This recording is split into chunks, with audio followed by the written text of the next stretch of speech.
All city job YouTube channel में आपका स्वागत है। तो इस वीडियो में आपको बताऊंगा कि हरियाणा में ई क्षतिपूर्ति पोर्टल भावांतर भरपाई का पैसा किन को नहीं मिलेगा, कब तक मिलने के चांस है, और जो है यहाँ पे अब एक बड़ी खबर आई है वो भी आपको इस वीडियो में बताऊंगा।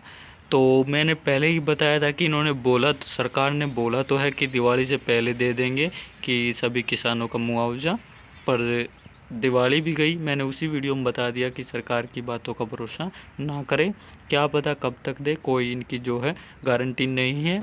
और जो है जो मुआवजा और एक होता है स्कॉलरशिप, ये दोनों जब मिलते हैं, जब हम इनको भूल जाते हैं, यानी इनके आने की आस छोड़ देते हैं, तब ये आते हैं।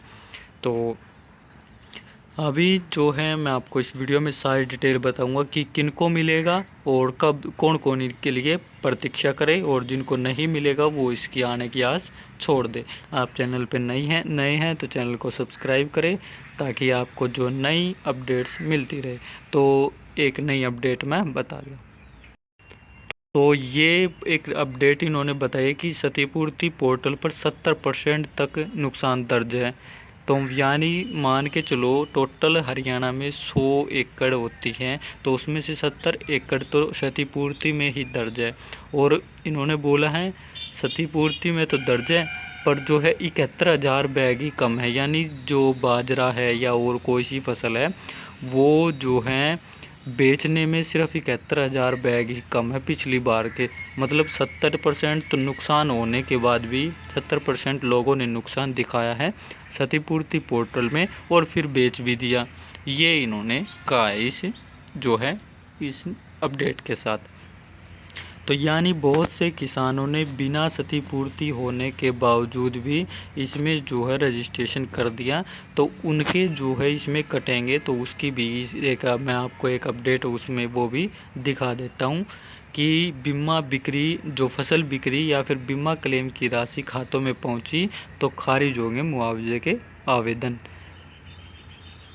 इनका कहने का मतलब है कि जो है लोगों ने झूठे ही आवेदन कर दिए थे उसके क्षतिपूर्ति के। तो जैसा क्या हुआ कि आपने आवेदन कर दिया और आपने फिर बेच भी दिया, आपका जो झूठा आवेदन किया था तो आपने बेच भी दिया। तो अगर आपने बेच दिया है सरकारी उसमें या फिर प्राइवेट में और वहाँ पे चढ़वा दिया है, तो आपको मुआवजा नहीं मिलेगा, ये इन्होंने इसमें बताया है।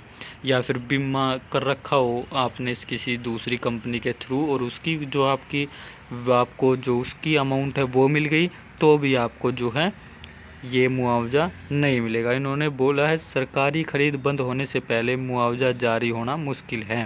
तो ये इन्होंने बताया कि सरकारी खरीद बंद, तो सरकारी खरीद जो जब बंद हो जाएगी उसके आधार पर ये वेरीफाई करेंगे किसने सरकारी में बेचा है, और उसको जो मुआवजा नहीं दिया जाएगा उसके बाद मुआवजा दिया जाएगा। जिन्होंने नहीं बेचा है और भले ही उसमें चढ़ा हुआ हो, तो उन्होंने नहीं बेचा है, चाहे उनका हुआ ही नहीं, जो सही में उनका जो क्षतिपूर्ति हुआ था, क्षति पहुंची थी उनकी फसल को, या फिर जो है उन्होंने स्टॉक कर लिया, वो उनकी बात है। पर बेचा हुआ होगा तो आपका जो है मुआवजा नहीं मिलेगा। तो और ये खबर है कि राजस्व विभाग करेगा पोर्टल पर खराबे के आवेदन व गेट पास फसल बिक्री के डाटा का मिलान। तो राजस्व विभाग है जो वो दोनों को चेक करेगा, किस किस ने गेट पास कटवाया है, किस किस ने फसल बेची है और किस किस ने क्षतिपूर्ति पोर्टल पे आवेदन किया है। तो ये मैं आपको पूरी खबर पढ़ के बता देता हूँ। ई क्षतिपूर्ति पोर्टल पर खराबे के लिए आवेदन करने वाले किसानों के पोर्टल और ई खरीद पोर्टल पर दर्ज हुए गेट पास व फसल बिक्री का अब मिलान किया जाएगा।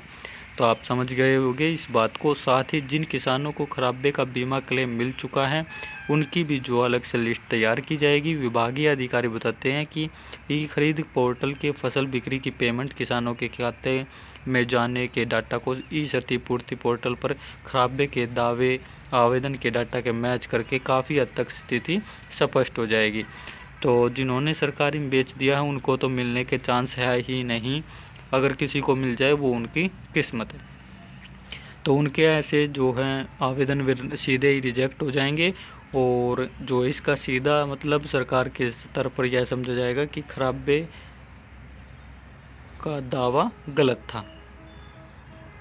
तो ये नई अपडेट है, बाकी अगर जो भी नई अपडेट आएगी वो आपको बता दी जाएगी। तो मिलते हैं नई वीडियो में, नई पोस्ट में।